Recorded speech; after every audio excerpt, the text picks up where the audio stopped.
දේශනාවට අදාළව මම මාතෘකාවක් විදිහට හිතුවේ තාම මනුෂ්‍ය සම්බන්ධකම් වලදී අවධානයක් යොමු කළ යුතුම අත්‍යවශ්‍ය මාතෘකාවක්. ඒ තමයි අපට අපේ සම්බන්ධකම් වලදී ගැටුම් අවම කරගන්නේ කොහොමද? සම්බන්ධකම් වලදී ගැටුම් අවම කරගන්නේ කොහොමද කියලා තමයි අද මේ දේශනාවේදී ඔබත් එක්ක මම ධර්මානුකූලව සාකච්ඡා කරනවා. ඒ කියන්නේ විවිධ දාර්ශනිකයෝ ගුරුවරු උගන්වපු දේවල් තියෙන්න පුළුවන්. නමුත් අපේ තථාගතයන් වහන්සේගේ ධර්මයට අනුව අපි බලන්න ඕනේ අපේ ජීවිතේ ගැටුම් ටිකක් අඩු කරගෙන යන්නේ කොහොමද අපිට තියෙන සම්බන්ධකම් එක්ක. පරමාර්ථයක් විදියට ගත්තොත් පරමාර්ථ සත්‍යයට අදාළව ගත්තොත් කිසිම සම්බන්ධකමක් ගැටුමකින් තොරව යන්න බෑ. සම්බන්ධකමක් නම් ඒක ගැටෙනවමයි. මොකද හේතුව සම්බන්ධ වීමම කියන්නේ ඒක වෙන් වෙන්න નિયમિત ගුණ ඒකේ ඇතුළත් සම්බන්ධ වෙලා ඉන්නවා කියන්නේ එකතු වෙලා ඉන්නවා කියන්නේ. يعني එකතු වෙච්ච හැම එකකම තිබෙන දෙයක් තමයි වෙන්වීම නැත්නම් ඉවත් වීම. එතකොට සම්බන්ධකමක් අඛණ්ඩව පවත්වාගෙන යනකොට අපිට තිබෙන අභියෝගය තමයි ඒ සම්බන්ධකමේදී ඇතිවෙන විසංවාදයන් ගැටෙන තැන් නොගැලපෙන තැන් අවම කරගන්නේ කොහොමද? දැන් විශේෂයි ඒක ගෘහස්ත ජීවිතයක් ගෙවන අයට මේ ගැටෙන අවම කර ගැනීම. පැවිදි අතර තුනත් මේක වැදගත්. මොකද හේතුව පැවිදි අතරත් ගැටුම් තියෙනවානේ. පැවිදි අතරත් පැවිදි පිරිසක් වුණත් එකට ඉන්නකොට ගැටුම් තියෙනවා. බුදුරජාණන් වහන්සේගේ කාලෙත් තිබුණා. අර ഘോഷිතාරාමේ ගැටුම වැසිකිළියේ වතුර සල්පයක් භාජනයේ ඉතුරු වීම පදනම් කරගෙන ගැටුණා මාස ගාණක් ගැටුණා. ආමුදුරුවරු බෙදුනා, දායකයෝ බෙදුනා. බුදුරජාණන් වහන්සේ අවවාද දෙන්න ආවම බුදුරජාණන් වහන්සේට ආමුදුරුවරු කිව්වා ඔබ වහන්සේ පැත්තකට වෙලා ඉන්න අපි බලා ගන්නම්. බුදුරජාණන් වහන්සේ අන්තිමට ඒ පිරිස අත්හැරලා පාරිලෙය වනයේටම වැඩි. මේගොල්ලෝ හදන්න අමාරුයි.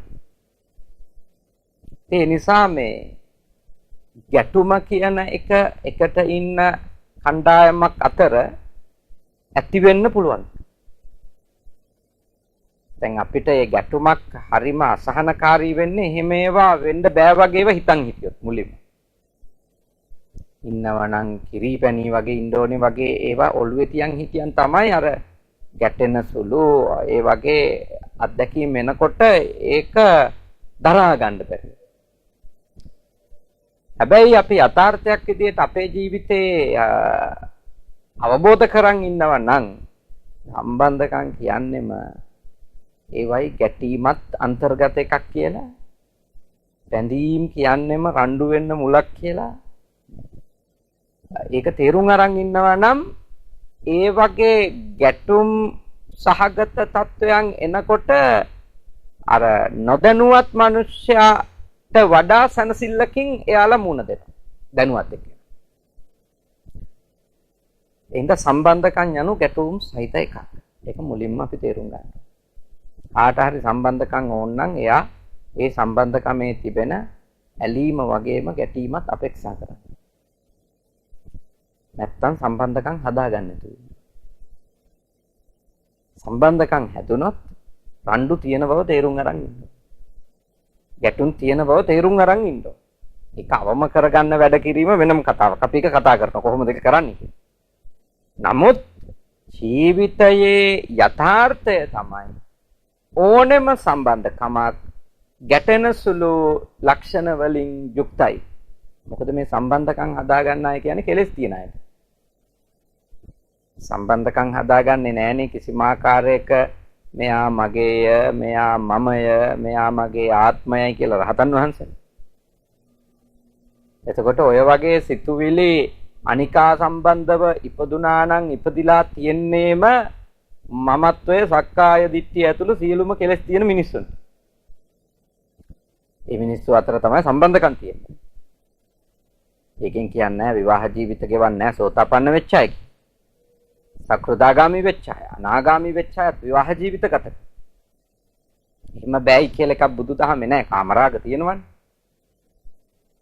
නමුත් අර සෝතාපන්න නොවුණු එක්කෙනෙකු සම්බන්ධකමකදී හැසිරෙන විදියට නෙමෙයි සෝතාපන්න වෙච්ච කෙනෙක් හැසිරෙන්නේ. මොකද එයා දැඩි මමත්වය දුරු කරගෙන උග්‍ර අර මමය මගේ කියන චෛතසිකය එයා නැති කරගෙන තියෙනවා ධර්මානුකූලව ලැබපු සම්මාදිට්ඨිය නිසා. නමුත් අනික් සියලුම ප්‍රත්‍යජන ස්වභාවයේ ඉන්න අය නැත්නම් ආර්ය මාර්ගයේ පුහුණු වෙමින් ඉන්න අය සම්බන්ධකම් හදාගන්නෙම ආසින්ද. ආසින්ද තමයි සම්බන්ධකම් හදාගන්නේ. ඉතින් මේ සම්බන්ධකම් වලදී ඊළඟට ඕන එක තමයි අකමැති ඒවා නොකර ඉන්න ඕනේ කියන එක. අකමැති ඒවා නොකර ඉන්න ඕනේ. ඒ කිව්වේ මට ඕන විදියට පවතින්න ඕනේ. මට ගැළපෙන්නේ නැති විදියට ඉඳීමෙන් වළකින්න ඕනේ. කවුරු හරි කෙනෙක් මට ඕන විදියට පවතින්නේ නැති වුණත් ගැටුමක් ඊළඟට මට පටහැනි දේ කරන්න පටන් ගැනීම කියන එකම ගැටුම ආරම්භ වෙන්න හේතුවක්. අපි සාමාන්‍යයෙන් ලෝකයේදී ස්වභාවය තමයි හිතන්න පුරුදු වීම මම නෙමෙයි ගැටෙන්නේ එයා. එහෙමනේ කියන්නේ නේද? මම නම් රණ්ඩු වෙන්නේ නැහැ. මෙයා තමයි රණ්ඩු වෙන්නේ. ඇත්තටම කිව්වොත් එහෙම කිසිම ආකාරයක ප්‍රතිචාරයක් නොදක්වන කෙනෙක් එක්ක කවුරු හරි කෙනෙක් ඇවිල්ලා රණ්ඩු වෙනවා නම් එයා මොන උපායක් හරි යොදලා මනෝවෛද්‍යවරයෙකුට යොමු කරන්න බෑ. ඒ කියන්නේ එයාටම කන්ට්‍රෝල් කරගන්න බැරි මානසික මට්ටමකට එයා ඇවිල්ලා කියන කෙනෙක්ගේ අදහස. කියන්නේ මේ නිකන් ඉන්න ඇත්ත එක රණ්ඩු වෙනවා නම් ගිහිල්ලා. හැබැයි මම දන්නා තරමට මේ ලෝකයේ ජීවත් වෙද්දී අපි අපේ ගැටුම් වලදී අපිව සාධාරණීකරණය කරලා අනිත් පාර්ශවයට චෝදනා කරාට මොකද ඇත්තම කතාව තමයි බොහෝ වෙලාවට අපිත් එක්ක තියෙන ගැටුම් වලට අපෙත් හේතු තියෙනවා. අපේ කිසිම හේතුවක් නැතුව අපි අන්තිම අහිංසක සහ යහපත් අය වෙලා ඉඳිද්දිත් අපිත් එක්ක ගැටෙනවා නම් මං කිව්වේ අර උමුතු වෙච්ච එකේ. ඒගොල්ලෝ සයිකියාට්‍රික් කෙනෙකුට මේ කවුරු හරි ડોක්ටර් කෙනෙකුට එහෙම ගෙනිහිල්ලා පෙන්නන එක හොඳයි.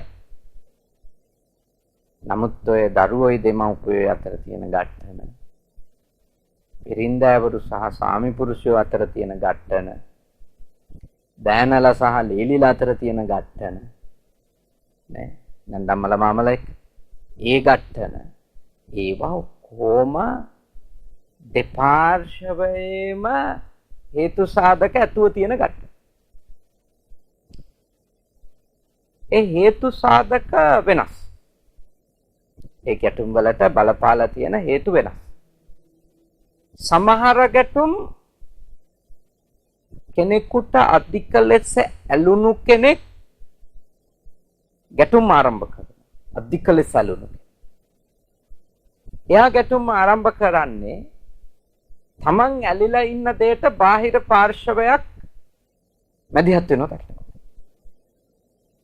උදාහරණ අපේ මේ විරසිංහ මෞතුමිය ගත්තොත් දැන් තුමිය නම් පැරණි විදුහල්පතිතුමියක් නේ. ඒකට දැන් ඔබතුමියගේ පුතාලට අධික ලෙස ඇලිලා ඉන්නවා. අධික බැඳීමක් තියන් ඉන්නවා නම් ඉතින්දී ඔබතුමියගේ මනස මේ අකමැති වෙන්න පුළුවන් එකක් තමයි අසුව පවුලට එකතු වෙච්ච දියණිවෝ සීමාවක් නැතුව ඔබතුමිය ඇලිලා ඉන්න පුතණුවන් පාලනය කරනවා. ඒ කියන්නේ ඒකට සාමාන්‍යයෙන් මිනිස්සයෝ විදියට කැමති වෙන්නේ නැහැ. يعني ලොකු අවබෝධයක් තියෙන කෙනෙක් නම් ඒ වච්චර ගණන් ගන්නේ නැහැ. ඒවා මේ ජීවිතේ යථාර්ථ කියලා තේරුම් ගන්නවා. නමුත් අතිශය බහුතරයක් අයට තමන්ගේ නිර්මාණය වෙන කෙනෙක් පරිහරණය කරනවා බලන් ඉන්න එක ඒක ටිකක් අමාරු වැඩක්. තමන්ගේ නිෂ්පාදනය පසුව වෙන කෙනෙකුගේ මේ සභාපතිත්වය යටතේ අනේක නේ. මං තමයි නිෂ්පාදනය කරලා තියෙන්නේ. හැබැයි වෙන කෙනෙක් කියලා සභාපති වෙනවා. මේ නිෂ්පාදනයේ මේ මූලික තීන්දුව తీරන දෙන්නා වෙනවා. අන්න එතකොට ගැටුම් පටන් ගන්නවා. ඒ ගැටුම පටන් ගන්නේ සමහර විට වෙන වෙන මතු පිට කාරණාවල. බැලු බැල්ම කතා කරන හැටි හොඳ නැහැ. පිරිසිදුකම මදි. දැන් මේ වගේ දේවල් තමයි මතු පිටට ගන්න චෝදනා අතර තියෙන්නේ. හැබැයි ඇත්තටම ගැටෙන්නේ ඇයි කියලා බැලුවොත් ඒ අර වගේ දේවල් පවා සීමාවක් ඉක්මවලා අපිට මේ මතුවලා පේන්නේ කරුණු විදියට දුර්වලකම් විදියට. ඇයි කියලා බැලුවොත් ඒ තමයි තමන්ගේ පාලනයේ තිබිච්ච හෝ තමන්ගේ යටතේ තිබිච්ච දෙය තමන් නිර්මාණය කරනු ලැබූ දෙය වෙනමම කෙනෙකු විසින් පරිහරණය කිරීමේදී ඇති වෙන අසහනය. ඒක අසහනය. මං අවුරුදු ගාණක් හදපු කෙනෙක්. සුව 100%ක් නෙමෙයි 70%ක් විතර හරි අනෙකෙකු විසින් පාලනය කරනවා හෝ තීන්දුව తీරන ගන්නවා දැකීම ඒක උලා ගන්න එක සෑහෙන දියුණු හිතක් තියෙන කෙනෙකුට තමයි කරන්නේ. හිත ගොඩාක් බණ දහම් හැදිලා ජීවිත අහලා මේ හිත හැදිලා තියෙන්න ඕනේ බණ දහම් අහලා. මේවා තේරුම් අරගෙන තියෙන්න ඕනේ කිසි දෙයක් මම කරගන්න බෑයි කියන. සදාකාලිකව කිසි දෙයක් මගේ කරගන්න බෑ කියලා එහෙම තේරුම් අරගෙන ඉන්න අයට ඕක එච්චර අර්බුදයක් නෙමෙයි. ඒත් දැන් අපේ මේ සමාජය ගත්තොත් මේ බටහිර අයට වඩා වෙනත් යුරෝපයේ නැත්නම් ඔය සුදු ජනතාව ජීවත් වෙන මේ රටක ඉන්න අයට වඩා අපේ ඇටැච්මන්ට් වැඩිනේ. අපි ඔය බෞද්ධ අනිච්ච ඕවා කිව්වට අපි තරම් ඇලිලා මේ වතාගෙන නේද? හරිම මේ දරුණු ගැහිලානේ අපි ඉන්නේ. ඒ අතින් අනිත්‍යයෙන් මේ හැමතිස්සෙම දරුවෝ ස්වාධීන කරගන්න බලනවා. තමනොත් ඒ ඔස්සේම ස්වාධීන බව හොයාගන්න බලනවානේ. දරුවන්ට පුළුවන් ඉක්මනින් නිසි වයස ආපු ගමන් නිදහස දීලා තමන් නිදහස් වෙන්න බලනවා. අපි ඔය කිව්වට ළමයින්ගෙන් නිදහස් වෙන්න ඕනේ මේ මැරෙන්න නිදහසක් නැහැ නැත්තම් කියලා කිව්වට ඒ නිදහස් කරා කියන කට්ටියත් ගේ අස්සෙම ඉන්නවට තමයි අපි කැමති. එරණේ එහෙම ඈතට යනවා කිව්වොත් වෙන පළාතක පදිංචිට යනවා කිව්වොත් එහෙම මූණු කුණ්ඩහට්ටි වගේ වෙලා නවතින්නේ නේ. ඒ කියන්නේ එහෙම මේ අපේ මේ බෞද්ධ මිනිස්සු අත වශයෙන්ම කිව්වොත් මේ බුද්ධාගම තේරුම් අරන් ඒවට අනුව ජීවත් වෙනවට වඩා මේ එන්ටර්ටේන්මන්ට් නේ තියෙන්නේ. يعني මේ බුද්ධ ධර්මයේ කියලා බොහොම ප්‍රාසංගික බොහොම ප්‍රදර්ශනාත්මක සංදර්ශනාත්මක කටයුතු තමයි මේ බෞද්ධ ආගම ලෙස ඔය එළියට පේන්නේ. සුදු ඇඳගත්තු මිනිස්සු පන්සල් වල පිරීලා ඉන්නවා, බෝගස් කාව පොලිමේ ඉන්නවා, විශාල පූජා නේද? ඒ ඔක්කොම තිබුණට මිනිස්සු ප්‍රායෝගික ජීවිතේදී Tamanට දේවල් අතාරින්න වෙනම එක වෙලාවක කියන එක හරිය තේරුම් අරගත්තු අය පොඩ්ඩයි. ඒ නිසා මේ විවාහ ජීවිතයේ ළමයි ලපටිත් ඉන්නවා Tamanගේ දුවා දරුවන්ට. ඒත් සමහර දෙමව්පියෝ විඳවනවා අපි කියන දේවල් දැන් අහන්නෙම නෑයි. يعني අපි කියන දේවල් අහන්නෙම නෑ. ඒගොල්ලොන්ට හිතුමතේට වැඩ කරන්නේ කී හරියට විඳවනවා. සමහර විට අම්මලත් 70 75 පැනලා දැන්. යාළගේ දරුවන්ට දරුවොත් ඉන්නවා, දරුවන්ගේ දරුවොත් ඉන්නවා. ඒගොල්ලොත් 50ක් කිට්ටු කරලා. ඒත් අර 70 80 ඉන්න එක්කෙනා අපේක්ෂා කරනවා මගෙන් අහලා තමයි මෙව්වා කෙරෙන්න ඕනේ. ඉතින් එහෙම කෙරෙන්නේ නැතුව සාදීනව තීන්දුව తీරන ගන්නවා දැක්ක ගමන් සන්තෝෂයේද ද්වේෂයේද? ද්වේෂයනේ. ඉතින් ගැටුමේ මුලින් හිතින් ගැටෙනවා. ඊළඟට ඉඟි වලින් ඉරියව් වලින් ඒවා පෙන්වන්න පටන් ගන්නවා. ඊළඟට ඒවා වාචසික හෝ කායික ප්‍රකාශන වෙනවානේ. එළියටම පයින්නවා අපේ ඇතුලේ තියෙන ගැටන. අත වශයෙන්ම මේ අපේ තියෙන උග්‍ර තණ්හා. තරුණු වියරු තණ්හාව අපේ අය සහ අපේ දේවල් පිළිබඳ අපි පසු කාලීනව උග්‍ර ද්වේෂයකින් පෙළෙන පිරිසක් බවට පත් කරවලා තියෙනවා. දැඩි තණ්හාවෙන්, දැඩි ආසාවල් වලින්, දැඩි ස්නේහයෙන්, උග්‍ර ප්‍රේමයෙන් වෙලෙන කට්ටිය පසුව දැඩි ලෙස වෛරීව, ද්වේෂසාගතව, ක්‍රෝධය මුල් කරගත්තු මනස් වලින් යුක්තව කටයුතු කරනවා අපට බෞද්ධ සමාජය තුළ දකින්නට පුළුවන් ඕනතරම් දකින්න. ඔබ ඒ අය අතර නැත්තම් ඔබ වාසනාවන්ත. අනේ අපි නම් ඒ තත්ත්වයට වැටිලා නැහැ. ඒක ලොකු දෙයක්. නමුත් සාතිශය බහුතරයක් මිනිස්සු තාම ඉන්නේ එතන. හේතුව තමයි දැඩි ලෙස ඇලෙනවා. ඒ නිසාම දැඩි ලෙස ගැටෙනවා. ඇයි අපේ ගැටුම් කියලා ඇහුවොත් එයා මෙයා අතන මෙතන ආදී සිද්ධි හෝ පුද්ගලයෝ නෙමෙයි හේතුව. අපේ තියෙන දරුණු ඇලීම. අත වශයෙන් මෙහෙම අපි ලොකුවට ඇලීමක් නැතුවත් හදන වඩන ළමයිත් ඉන්නවා ගෙවල් වල. එහෙමත් ඉන්නවනේ. ඒක කෙලින්මත් කියනවා භාවිතාවේදීත් පේනවානේ. එයා ගැන නම් මගේ කිසිම බලාපොරොත්තුවක් නැත කියලා මේ අවුරුදු 7 ඉඳලා ලේබල් කරපු පොඩි උණුත් ඉන්නවා.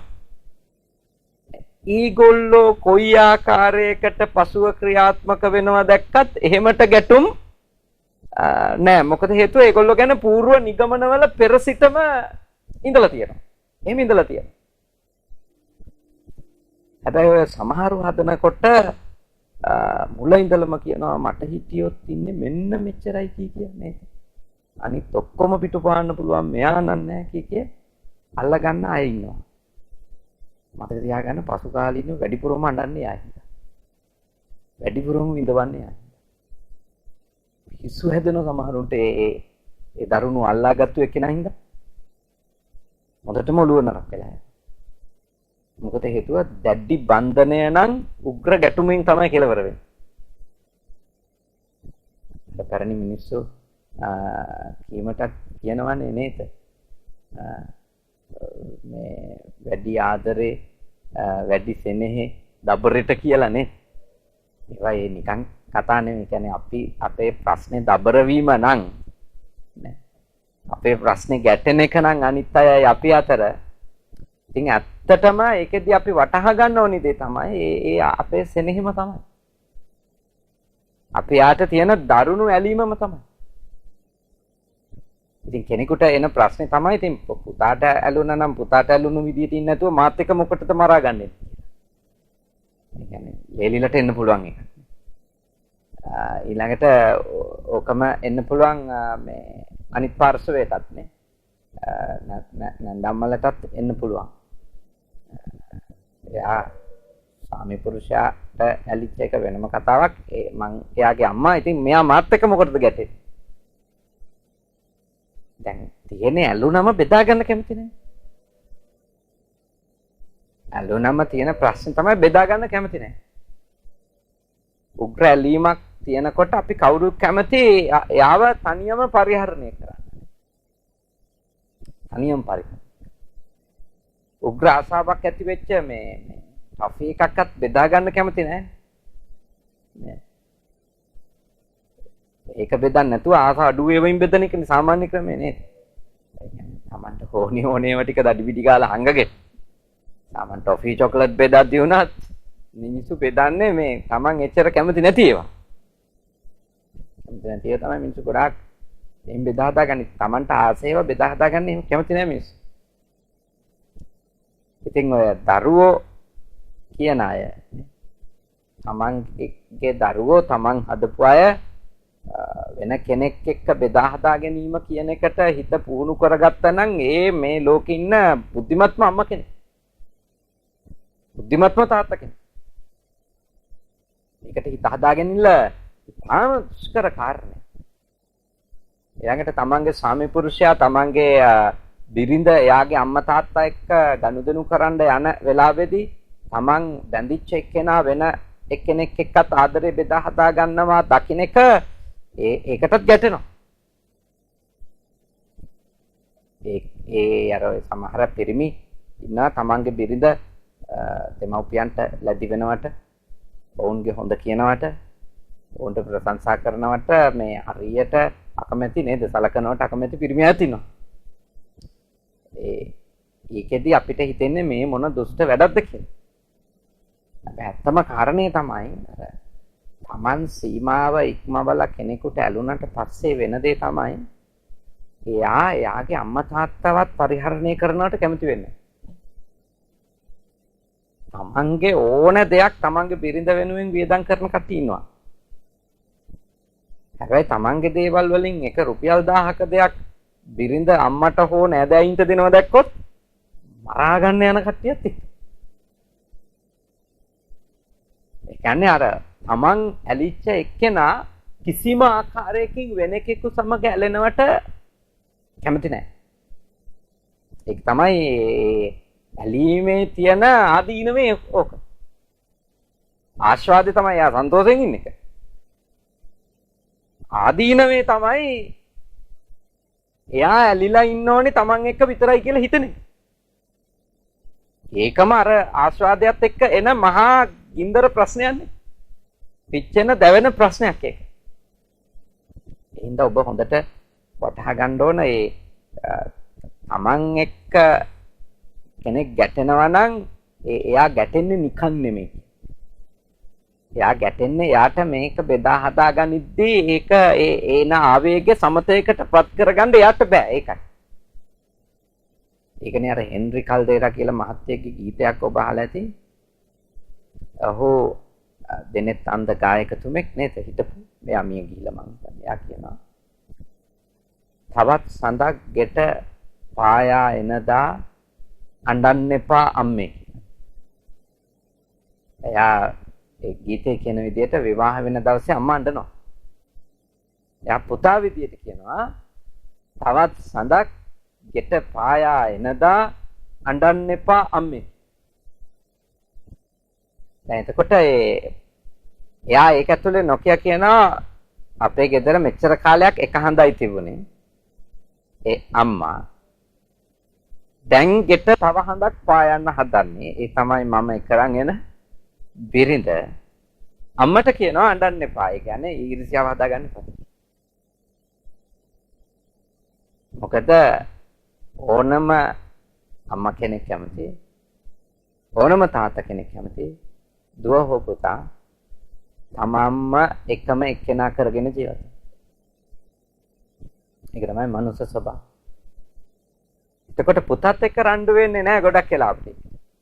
පුතා ගිහිල්ලා බිරිඳට ඇලුණා කියලානේ. රණ්ඩු වෙන්නේ නැහැ. දූ ගිහිල්ලා බෑනට ඇලුණයි කියලා රණ්ඩු වෙන්නෙත් නැහැ. රණ්ඩු වෙන්නේ මේ බෑන හෝ ලේලි එක්ක.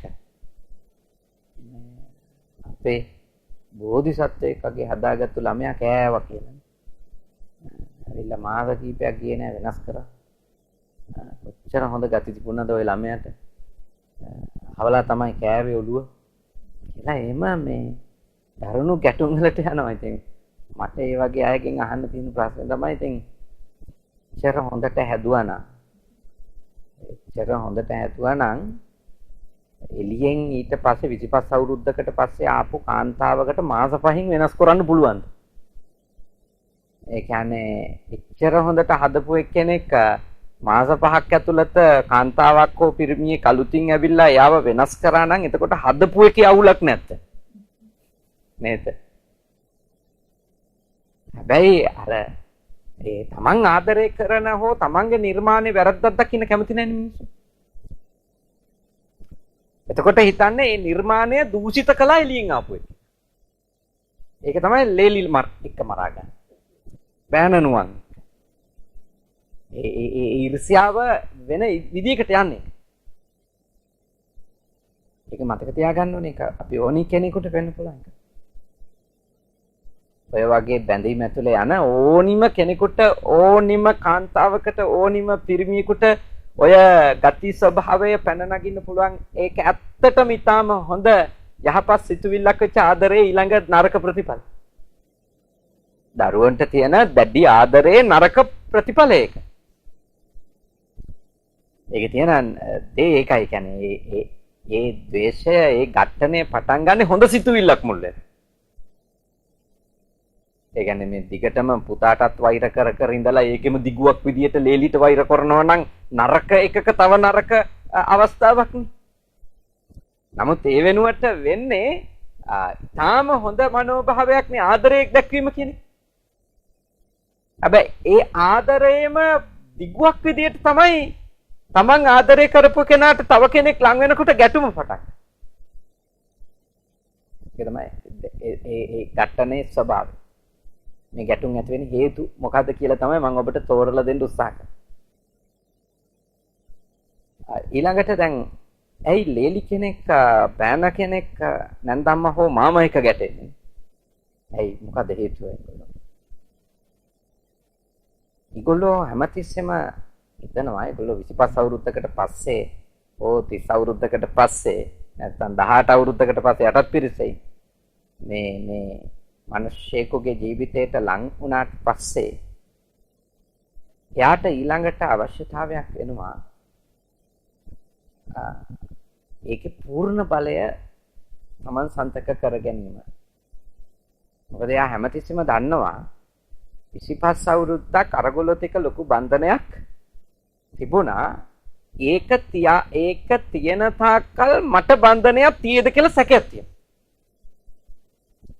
ඒ කියන්නේ අතර ලොකු කාලයක් තිකු කාලයක් බැඳිලා ඉඳපු අය ඒක එක්ක මටත් දෙන්න පුළුවන් ආදරේ. එතකොට ගොඩක් වෙලාවට ඉතාම සුළු සිද්ධි ඒ අලුතින් අර ගෘහයට ආපු කාන්තාවට හෝ පිරිමියාට දැනෙන්නේ නිකන් සැලසුම් සහගතව තමන්ව මේ කපලා දාන්න කරන වැඩ වගේ.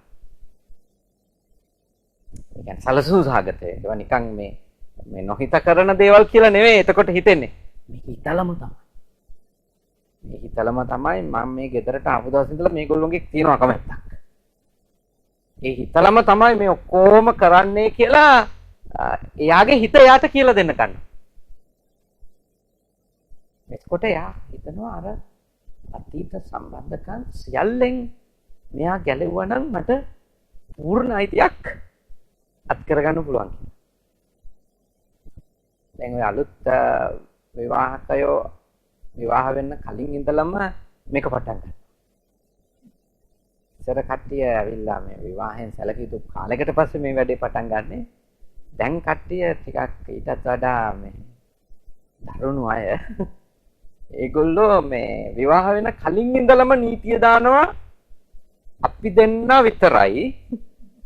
අරයා මෙයා නෑ මෙතනින් යන්න කියලා. ඉතින් දැඩි ලෙස කාන්තාවට හෝ පිරිමියට ලොල් වෙච්ච කෙනෙක් නම් ඒ සියල්ලට හාකි. ඒ වෙලාවේ එයා දන්නෙත් නෑ ඒක කරන්න පුළුවන් එකත් බැරි එකත් කියලා. හා කියන. පස්සේ අර පැරණි සම්බන්ධකම් නැතුව අලුතින් තෝරාගත්තු තෝරා ගැනීම එක්ක ජීවත් වීමේ තියෙන දුෂ්කරතාවය අර හා කියපු මනුස්සයට එනෝ ජීවිතේ. ඒගොල්ලෝ ගොඩාක් ඊට පස්සේ ගෙවන හැම තප්පරයක්ම පීඩාවෙන් ගෙවන. ගෙවන හැම තප්පරයක්ම පීඩාවෙන් ගෙවන. මොකද හේතුව හැම තිස්සෙම පරීක්ෂා කරන අය ඉන්නවා අම්මලා එක්ක නෑදෑයෝ එක්ක සහෝදර සහෝදරියෝ එක්ක තාමත් තියෙද ලොකු බැඳීම්. හොරෙන් ගනුදෙනු කරනවා. උදේත් කෝල් කරලා හවසත් කෝල් කරලා. මොනවද ඔච්චර කියවන්න තියෙන්නේ?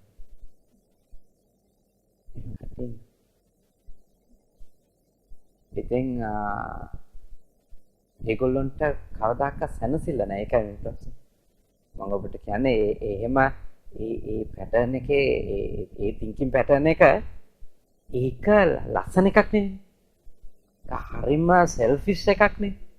දරුණු ආත්මාර්ථකාමී එකක් නේ ඒක. ඒකේ තියෙන ප්‍රශ්නේ තමයි ඒගොල්ලෝ ඉන්නේ සැකෙන්, අසහනෙන්, දුකෙන්, කලකිරීමෙන්. ඒත් වශයෙන්ම සමහර කාන්තාවෝ සහ පිරිමි මට මුණ ගැහිලා තියෙනවා. ස්වාමි පුරුෂයා හෝ බිරිඳ මේ ගෙදර එන්න කලින් අම්මට තාත්තට ගත්තු කෝල් වල මේ අර හිස්ටරි එක ඩිලීට් කරන කට්ටිය. ඒ කට්ටිය ඉන්නේ. මට හම්බෙලා තියෙනවා. අපේ සමාජෙ එච්චරටම පිළිහිලා ඉන්නේ ඇත්තට. මේ ඒකයි මම කිව්වේ මේ බුද්ධ ආගම කියලා එන්ටර්ටේන්මන්ට් වැඩ අවුලක් නැහැ. ඒ ගෙවල් වලත් නම්බර් එකට 10 15 නම වඩම්මලා දාන දෙනවා. වෙසක් පොසොන් වලට තනියෙන් දන්සල් දෙනවා ඒගොල්ලෝ. හැබැයි ඒගොල්ලොන්ගේ ඇතුලේ කිසිම අතහැරීමක් දියුණු වෙලා නැහැ. ඔය ගොඩාක් ඔය දන්සල් දෙන මිනිස්සු බලන්නකො පාරේ වාහනෙට ඉඩ දෙනවද කියලා. එනවා කියන්නේ මේ දෙනකොට මොන්ටෙරෝ නවත්තලා සව් දෙනවා. සව් එකක් බොන්නම කියලා. හැබැයි මේ මිනිස්සු ඊළඟට පාරේ යන වෙලාවට කායිර මාරු වෙන්නේ අර මේ වාහනේට ඉඩ දෙන්නේ නැතුව මේක අපිට අයිති කියලා බදාගෙන කායිර මාරු. තමන්ව මේ පසු කර යන්න හදනකොට ඉඩ නොදී යන හැටි පාර මැද නෑ ඊට. හැබැයි ඒගොල්ලෝ දන්සල් දෙනවා. මට ඔබට තෝරලා දෙන්න ඕනේ මිනිස්සු දීම කියන ක්‍රියාවක නියැලලා හිටියට ඒක ඇතුලේ වෙන්න ඕන දේ කරගෙන නැහැ. දීම නම් අපේ පුහුණුව. එතන තියෙන්න ඕනේ ගුණය අතහැරීමනේ. එහෙනම් මට පුළුවන් වෙන්න ඕනේ අනිත් එක්කෙනා මාව පහු කරලා යන එකක් දරන්න. ඉඩ දීමක් නේ. අනිත් එක්කෙනාට හරවන්න දීමක් නේ. ඒකට මම මගේ හිත පාලනය කරන් ඉඳීම කියන්නේ මගේ තණ්හාව මම ඉක්මනට යන්න ඕනි මම මුලින් ඉන්න ඕනි කියන තණ්හාව යටපත් කිරිල්ලක් නේ. එහෙනම් අපේ බුද්ධ ධර්මය අපේ ඇතුලේ තව ටිකක් දියුණු කරගන්න එක ගැටුම් අවම කරගන්න අවශ්‍යයි. මොකද අපේ මේ ඔක්කොම රණ්ඩු තියෙන්නේ බදන් ඉන්න. දරුණු ලෙස බදාගෙන ඇලිගෙන ඉන්නකොට වහල් වෙලා අඬු වල ඉවරයක් නෑ. ගැටුම් වල ඉවරයක් නෑ. දැන් හොඳයි. ඔය ඉස්සර මේ අපේ මේ වගේ ගම්වලනේ මතුගම අගලවත්ත දැන් අපේ ගම් මාවරල මාතර ඔය පැති ගම්වල මිනිස්සු සමහරු මන් දැකලා තියෙනවා තමන්ගේ වත්තෙන් වැටිච්ච මේ කොළපු මටුළු කැලක්වත් අරන් යනවා දැක්කොත් මරා ගන්න යන කට්ටියක් දැකලා තියෙනවා. ඒවා දැකලා තියෙන මිනිස්සුන්ගේ ගති දර කැලක් වෙටිච්ච දර කැලක් අහුලනකොට ඒකට වත්ත වටේ කැරකි ඉන්න කට්ටිය ඉන්නවා ඒ වැටෙන සැනින් අහුල ගන්න. ඒ කියන්නේ ඒගොල්ලෝ විශාල බයක සහ අසහනයක ඉන්න වෙන කෙනෙක් අහුල ගනී කියලා එක. ඒ කියන්නේ දරුණු ඇලීම්නේ. ඒගොල්ලන්ට කොහෙවත් ගිහිලා ඉඳලා එන්නත් අමාරුයි. කොහෙවත් යන්න අමාරුයි. මේ කවුරු හරි පිටරට ඉන්න කට්ටියක් ඉන්නවද මේ බනට අදාළ? ඉන්නවනේ කවුද? ඔයගොල්ලෝ ආයෙකනේ. දැන් ඔයගොල්ලන්ට පේනවා ඒ රටවල් වල මිනිස්සු දවස් ගණන් මේ ගෙවල් හරි ඉන්න මේ තමන්ගේ නවාතැන වහලා දාලා සංචාරකයෝ විදිහට ඒගොල්ලෝ ඇවිදිනවානේ. දැන් අපේ ගත්තොත් අපේ රටේ ආයත බෞද්ධ අපිට කොච්චර අමාරුද අඩුම දවස් 4ක් ගේ වහලා දාලා කොහේ හරි ගිහිල්ලා නිදහස් ඉඳලා ගියපු වෙලේ ඉඳලා කල්පනා කරන්නේ වැට කඩලද දන්නේ පොල් අහුලලද දන්නේ ගස් ලැබු ගෙඩිය ඉතිලා තිබුණේ ඒක කුරුල්ලෝ කාලාද දන්නේ ඔය වගේ තාම තුට්ටු දෙකේ දේවල් හින්දා අර ගියපු ගමන ඉවර කරගන්නවා. ගස් ලැබු ගෙඩිය මොකද රුපියල් 150ක් වේ නේද? ඒක වගේද අපි කොහේ හරි ගිහිල්ලා සනසිල්ල දවස් දෙකක් ඉන්න එක. හැබැයි ගස් ලැබු ගෙඩියම පේනවා ඔළුව. ඒකම පේන එක කුරුල්ලෝ කෑවත් දන්නේ නැහැ. ඕක මම පොඩි කාලේ ඉඳලා පරිස්සම් කරගෙන ආවේ. ඒ වගේ මනෝව්‍යාධි හදාගත්තොත් ඉතින් අපිට කිසි තැනක සතුට නැහැ. සතුටෙන් අසහනෙන් මූණු එල්ලගෙන යන්නේ කොයි පැයේද කියලා ගණන් හදනේ. හරි විඳවන ජීවිත අපි ගත කරනවා. ඒක මේ බටහිර මිනිසා අපිට වැඩිය ගොඩක් ඉස්සරහට ඇවිල්ලා තියෙනවා ඇත්ත වශයෙන්ම මේ එහෙම දේවල් අතෑරලා දාලා නේද? ලැබෙන තැනක ජීවත් වීම, ලැබෙන දෙයක් කෑම, ඒ කාරණා වලින් ඒගොල්ලෝ හරිම දියුණු වෙලා තියෙනවා. අපි මෙච්චර බණ ඇහුවත් අපිට ඒ අර අතෑර ගන්න බැරි හින්දා අපේ රණ්ඩු වැඩි. ඔය දැන් ඕගොල්ලෝ ජීවත් වෙන රට ගත්තොත් ඕස්ට්‍රේලියාවද? ඕස්ට්‍රේලියාව ගත්තොත් ජාතීන් කීයක් නම් ඉන්නවද? ඒත් කුලල් කන්නේ. කුලල් කන්නේ. දැන් මේකේ පහක් ඇති. හැම තිස්සෙම ඉන්නේ හොට් ටෙම්පරේචර් එකේ. කොයි වෙලේ පන්සල් වලට ගහයිද, පල්ලි වලට ගහයිද, කෝවිල් වලට ගහයිද, ආමුදුරුවෝයි පූජකයයි ගහගනීද? ඊටාම රත්තුණු මනසකිනේ කොච්චර හරි අපේ රට තියෙන්නේ. අපේ රට එහෙම තැනක තියෙන්නේ. අපිට හැමතිස්සෙම එහෙම එකක් තියෙනවානේ. ගෙදර බලන්න ගෙවල් වල ළමයි දෙන්න හරි තියලා යන්න බයයිනේ. ගහගෙන දන්නේ නැහැ. ඔළුව පල්ලලා දන්නේ. දතක් කඩලද දාන්නේ. කියන්නේ මේ අපේ රටේ තියෙනවා එහෙම කරුම මොකද්ද ගතියක්. මේ රට හරි හොඳ රට. ඉතින් ඇත්ත වශයෙන්ම අපේ මව් රට අපිට ඉතින් මේක එහා එකක් ලෝකේ නැහැ. ඒ අපේ රටින්දනේ අපිට එහෙම දැනෙන්නේ. නමුත් මෙහි ඉන්න වැසියන්ගේ ගති ස්වභාවයක් නේ. ආගමික වේවා ආගමික නොවන වේවා ඒ හැම ශේස්ත්‍රයකම ඉන්න අය හැම තිස්සෙම ඉන්නේ යවට වගේ රත් වෙන. කුලල් ඛණ්ඩ ඔන්න මෙන්නනේ. ඔන්න මෙන්න ඉන්නේ. චුට්ටක් යත්නම් ඇති. නරක වචන කියාගෙන ඉතින් එහෙම ලෝකේ අනිත් මිනිස්සු අතරත් ඒවා දකිනවා අපි. ඒ වුණාට මේ වගේ බැඳගෙන නේද? ගැට ගහගෙන කුලල් කන ගතියක් මට තේරෙන්නේ අපි වගේ සමාජවල තමයි තියෙන්නේ. දැන් මේවා කියලා දෙන්නේ මේ රට පහත් කරන්න නෙමෙයි. ඉතින් දැන් මේවා කියවා සමහරවිට අන්නේ බද්‍යාන සිංහල ජාතියට බයිනවා. මේ වගේ උදාර ජාතිය ලෝකේ තව ඉන්නවද?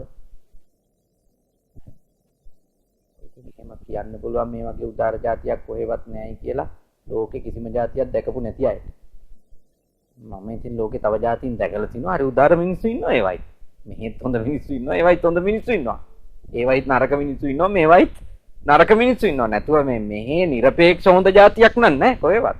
මේ රටේ කොයි කොනකවත් මට එහෙම নিরপেক্ষව හොඳ අය නෑ හොයාගන්න. සාපේක්ෂව හොඳ මිනිස්සු ඉන්නවා. එක කාරණාවලනේ. එක කාරණාවල සාපේක්ෂ යහපත් මිනිස්සු අපිට ලෝකේ පුරා ඕන රටකදී දකින්න පුළුවන්. හැබැයි අපේ ගැටන වැඩිම අපේ බැඳීම් වැඩි. අපේ බැඳීම් වැඩි. ගොඩක් බුද්ධිමත් ප්‍රඥාවන්ත මිනිස්සු අත වශයෙන් මේගොල්ලෝ මොන ප්‍රශ්න වුණත් කතා කරලා විසඳනවා. ආගියුමන්ට් එකක් විතර නැතුව මේ පාර මැද ගහගන්න යන. එහෙම ගැටුම් අත වශයෙන්ම ලෝකේ හරි අඩුයි දකින්න.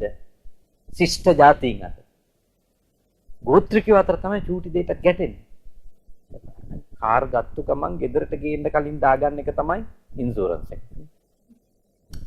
දාගන්න.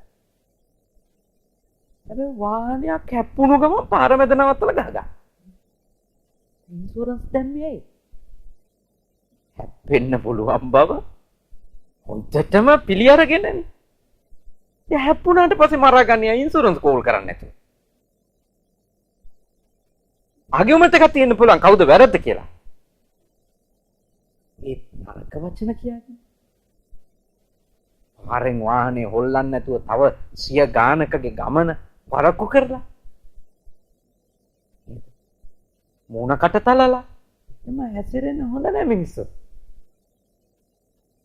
ඒ මොකද හේතුව? ඒගොල්ලෝ හිතන අපි දුක් විඳලා ගත්ත වාහනේ. මේක හප්පන්න කාටවත් අයිතියක්.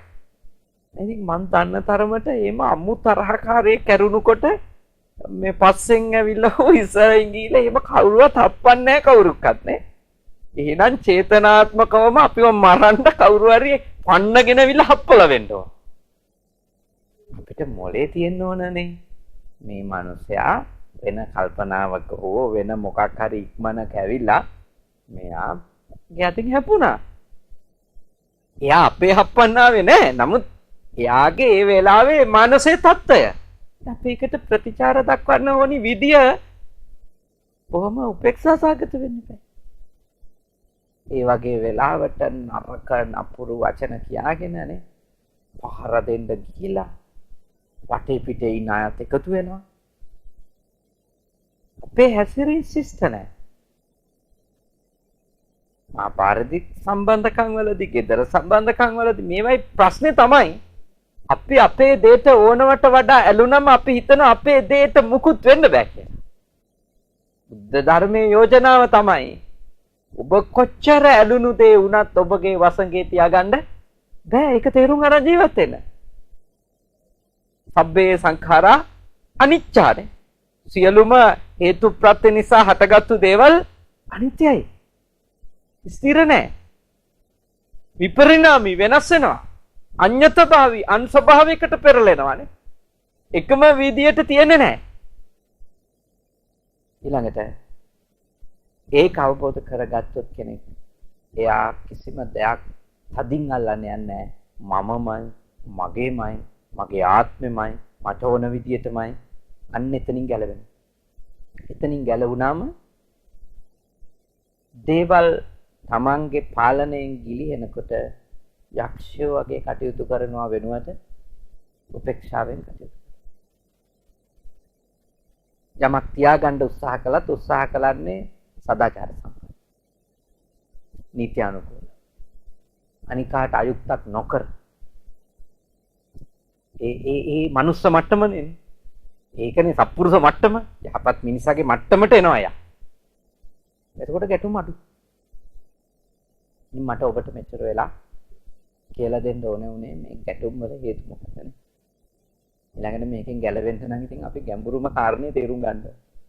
ගැඹුරුම කාරණේ තමයි කිසිම දෙයක් මගේ කරගන්න බෑ. කිසිම දෙයක් මම විදියට තියාගන්න බෑ, මගේ ආත්මය කරගන්න බෑ. ඒවා වෙනස් වෙනවමයි. ඒ කාරණාව නිතර නිතර පුද්ගලයන්ට අදාළව, ද්‍රව්‍ය වලට අදාළව අපි තේරුම් ගන්න. තේරුම් ගත්තම ඒ ද්‍රව්‍ය හෝ පුද්ගලයෝ අඤ්ඤතභාවී, විපරිණාමී, අනිත්‍යතා කියන ධර්මතාවයන්ට පත් වෙනකොට මධ්‍යස්ථ සිතකින් ඒවට ප්‍රතිචාර දක්වන්න පුළුවන්. එතෙන්ට උත්සාහ කරන්න. එතකොට ඔබේ ගෙවල් සැනසිලි සාගත තැන් බවට මේ අලුත් අවුරුද්දේපත් වෙයි. නැත්තම් සැනසිලි නැති. නැත්තම් සැනසිලි නැති. නැත්තම් සාමය නැති. සතුටින් ඉන්න හම්බ වෙන්නේ නැති. අපි ඉන්නේ පොඩි කාලයයිනේ. පොඩි කාලයයි ගොඩක් කල් ඉන්න අය නෙමෙයි අපි. ඒ හින්දා අපි ඉන්න ටිකේ කොහොම සාමකමී මනසකින් අපි ඉඳලා මිය යනවා. ඒකට නම් උග්‍ර ඇලීම් වලිනුයි, උග්‍ර ගැටීම් වලිනුයි පුළුවන් තරම් නිදහස්. පුළුවන්. එතකොට සැනසෙල්ල ඉඳලා සැනසෙල්ලේ යන්න පුළුවන්. එතකොට අපි ගියපු දවසටත් හැමෝටම හිතේ තව හිටියනම් හොඳයි. අපි උග්‍ර ගැටෙන සුළු අය නම් නේ බල ඉඳි යන්නේ කවද්ද කියලා. අන ඇදහැද හරි ඉන්නවනේ බුතුම කරුමි කියන්නේ කියා. අපේ මරණය පතන අය ලෝකෙ වැඩි වෙයි. මොකද අපි ගැටෙන සුළු අය වුණාම අප්‍රසන්න වෙනවනේ. අපිත් එක්ක ඉඳීම මහ වාදයක් වෙනවනේ. එහෙනම් යහපත් මිනිස්සුયો වෙමු. යහපත් මිනිස්සෙකුට තමයි හොඳ බෞද්ධෙක් වෙන්න පුළුවන් පස්ස. යහපත් මිනිසෙක්වත් නොවි හොඳ බෞද්ධෙක් වෙන්න බෑනේ. ඉතල හොඳ මිනිසෙක් වෙන්න. මිනිස්සුන්ගේ දුර්වලකම් ඉවසන්න ඕනනේ. ඕන කෙනෙක්ගේ දුර්වලකම් ඉවසන්න ඕන. ඉවසන්න පුළුවන් වුණොත් ගැටුම අඩු වෙනවා. ගැටුම අඩු වෙන දුර්වලකම් ඉවසන්න පුළුවන්. කවුරු හරි වැරද්දක් කරනවා දැක්කත් අනේ කෙලෙස් වලට වසඟ වෙලා වෙන්නේ නැති කියලා හිතුවා. අපිට යාට නිඳා කරන්න, අපහාස කරන්න, හිංසා කරන්න හිතෙන්නේ නැහැනේ. මොකක් හරි ආසාවකට අහු වෙලා. ක්ලේශයකට වසඟ වෙලා. තාම තේරෙන්නේ නැහැ සසරේ බය කියලා එහෙම හිතුවම අපිට යාට හිංසා කරන්න, පීඩා කරන්න හිතෙන්නේ නැහැ. පුළුවන් තරම් නොහොල්මනේ වැරද්ද කියලා දෙන්නනේ හිතේ. ඒතකොට සමාජයට ගෙනිහිල්ලා කෑකෝ ගහලා, හිංසා කරලා, ගහලානේ, ආණ්ඩු කරලා ඒ ගතියට අපි යන්නේ අත වශයෙන්ම අපිටත් අවබෝධයක් නැතුව අපි දේවල් එක වැඩ කරා. හොඳ බෞද්ධ වෙන්න. හොඳ මිනිස්සු වෙන්න. අපි ඉන්නේ පොඩි කාලයක්. සමහර විට මේ අපි කාගේ අන්තිම බණ දේශනාව වෙන්න පුළුවන්. කාගේ? මගේ, ඔබගේ. අපි එච්චර අනිත්‍ය ජීවිතයක් තියාගෙන ඇයි අපි නිකන් නොමරනවා වගේ රණ්ඩු වෙන්නේ? ඒ කියන්නේ